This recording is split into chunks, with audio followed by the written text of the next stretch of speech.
Bismillahirrahmanirrahim. Assalamualaikum warahmatullahi wabarakatuh.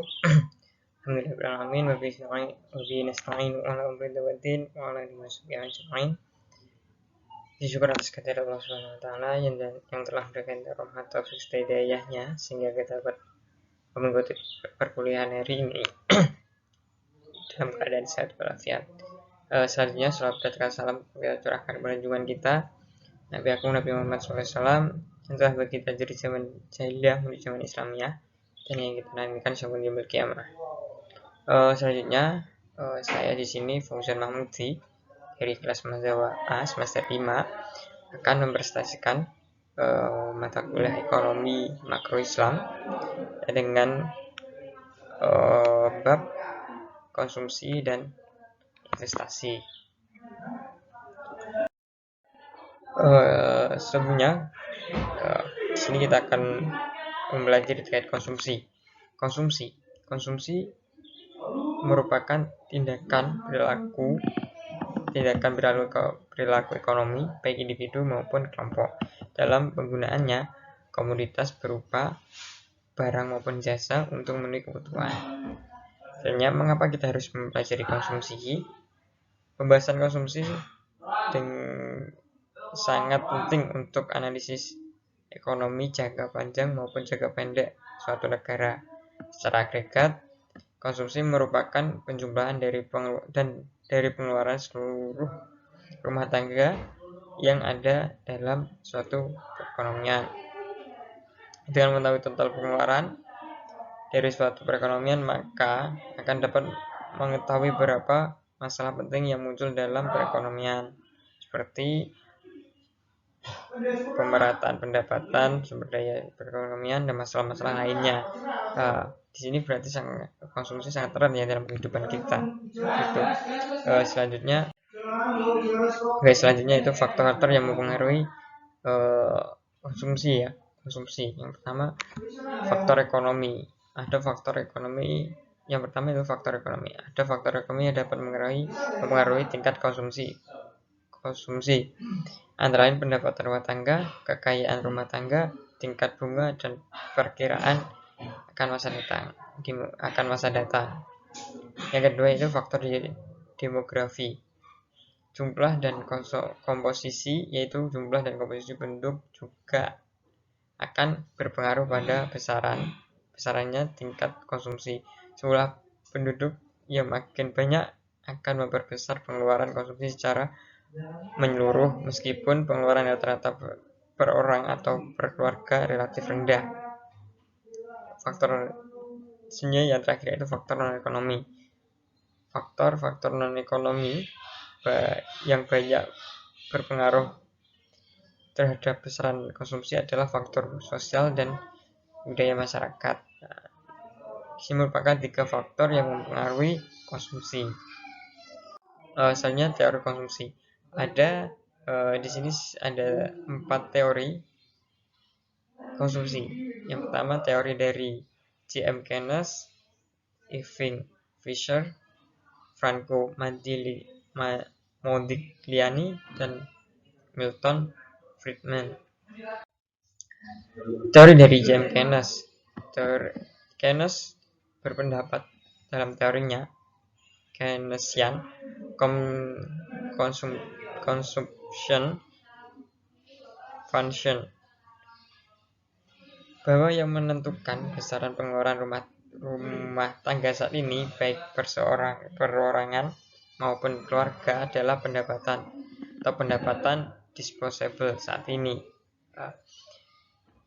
Dalam asumsinya ada batas konsumsi minimal yang tidak tergantung pada tingkat pendapatan. Dengan kata lain, ada konsumsi yang memang harus dipenuhi walaupun tingkat pendapatan sama dengan 0. Inilah yang disebut dengan konsumsi autonomous. Pendapatan dapat digunakan untuk memperluas konsumsi dan sebagian lagi ditabung.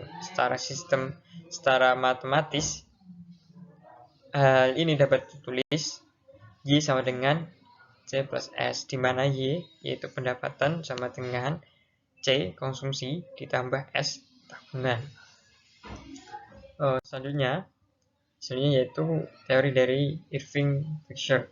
Menurut Irving Fisher, seorang akan memutuskan beberapa banyak pendapatan yang dikonsumsi dan berapa banyak yang ditabung dengan mempertimbangkan kondisi pada saat ini dan di masa depan. Semakin banyak ia dikonsumsi saat ini, maka semakin sedikit yang akan dikonsumsi di masa depan. Fisher menunjukkan kendala yang dihadapi konsumen dan bagaimana mereka memilih antara konsumsi dan tabungan. Masyarakat rasional akan berusaha menambah jumlah barang atau mutu barang atau jasa yang dikonsumsi. Masyarakat yang mengkonsumsi lebih sedikit dari yang sebenarnya terjadi karena keterbatasan anggaran atau budget constraint. Ketika mereka harus memutuskan berapa yang harus dikonsumsi saat ini dan berapa yang harus ditabung, mereka menghadapi apa yang disebut dengan budget constraint. Ini pendapat dari teori dari Irving Fisher. Selanjutnya itu teori dari Franco Mandigliani. Franco berpendapat bahwa kegiatan konsumsi adalah kegiatan seumur hidup. Oleh karena itu, ia membuat hipotesis tentang berapa banyak jumlah yang dikonsumsi seorang tergantung pada tingkat pendapatan yang berubah secara teratur atau regular partner sepanjang kehidupan seseorang, dan tabungan juga mengikuti perubahan pendapatan tersebut. Hal ini disebut Lifshitz hipotesis. Franco juga menyebutkan ada periode siklus kehidupan. Yang pertama itu periode belum produktif. Periode ini dimulai berlangsung dari sejak manusia lahir, bersekolah, bekerja pada awal pertama. Biasanya berkisar antara 0 sampai 20 tahun. Usia belum produktif itu mulai dari 0 awal manusia lahir sampai dengan 20 tahun. Belum dia bekerja. Yang kedua yaitu periode produktif. Periode produktif ini dimulai dari usia 20 tahun sampai 60 tahun, yaitu masa-masa di mana seseorang bekerja.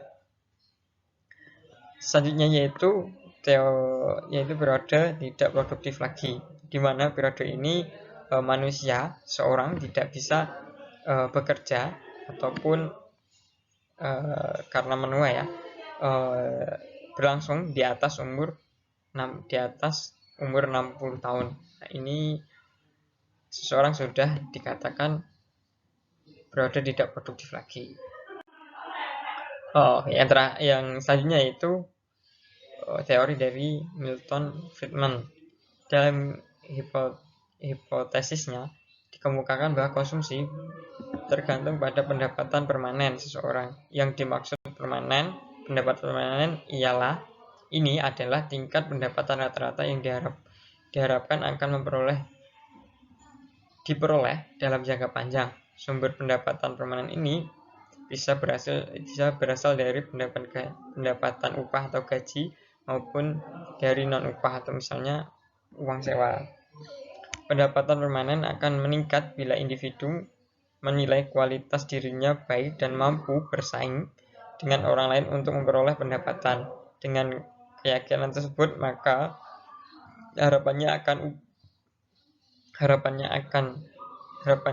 upah yang akan diterima dan kekayaan yang akan dimiliki akan meningkat pula. Pendapat saat ini tidak selalu sama dengan pendapatan permanen. Hal ini disebabkan oleh adanya pendapatan yang tidak permanen yang besarnya berubah-ubah. Pendapatan ini yang disebut dengan pendapatan transitori. Selanjutnya itu konsumsi dalam Islam. Perbedaan yang terjadi dalam fungsi konsumsi seorang muslim dengan seorang non-muslim akan berpengaruh pada fungsi lainnya seperti fungsi tabungan dan investasi. Hal ini disebabkan karena dalam fungsi konsumsi perilaku konsumen muslim dipengaruhi adanya keharusan membayar zakat. Dalam konsep pendapatan optimum serta adanya larangan mengambil riba dalam transaksi apapun, termasuk konsumsi, investasi, dan tabungan.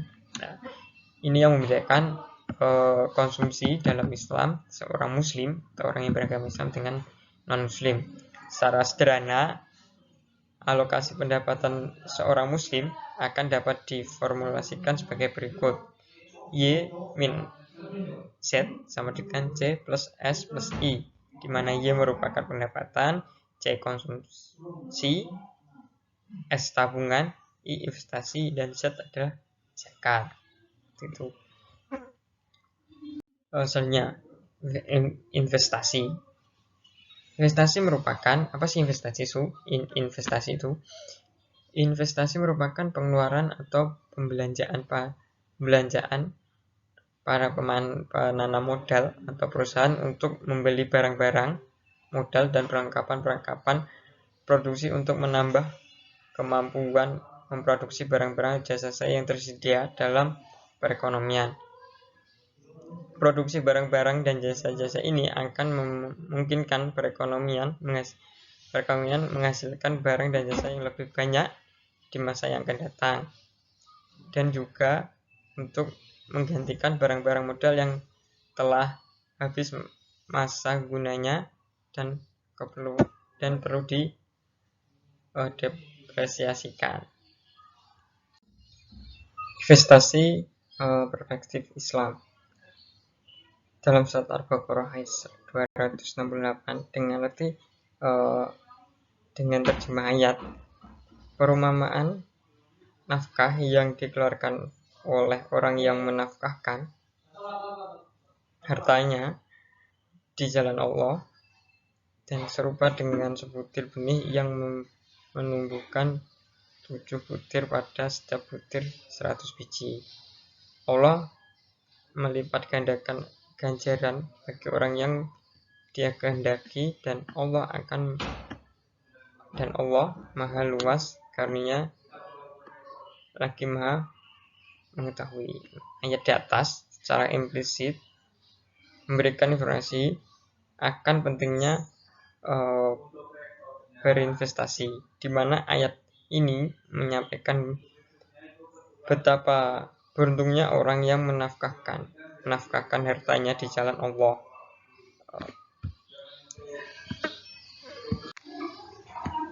Orang yang kaya secara finansial atau keuangan kemudian menginfakkan hartanya untuk memberdayakan masyarakat yang kurang mampu melalui upaya produktif, maka sesungguhnya dia sudah menolong ribuan bahkan ratusan ribu orang miskin untuk produktif ke arah yang lebih baik. Di sini Islam Islam juga menganjurkan kita berinvestasi untuk saling menolong sesama umat Islam. Selanjutnya, adapun prinsip syariah yang dimaksud adalah prinsip hukum Islam dalam kegiatan ekonomi dan bisnis berdasarkan fatwa yang dikeluarkan oleh lembaga yang memiliki kewenangan dalam menentukan fatwa dan di bidang syariah. Lembaga fatwa yang dimaksud di sini ialah Dewan Syariah Nasional Majelis Ulama Indonesia. Prinsip yang harus dilakukan ketika kita berinvestasi juga harus melakukan prinsip-prinsip syariah yang sudah ditetapkan dan diperbolehkan secara Islam. Dalam hukum Islam, investasi disebut mudharabah, yakni menyerahkan modal uang kepada orang yang berniaga sehingga akan mendapat persentase keuntungan.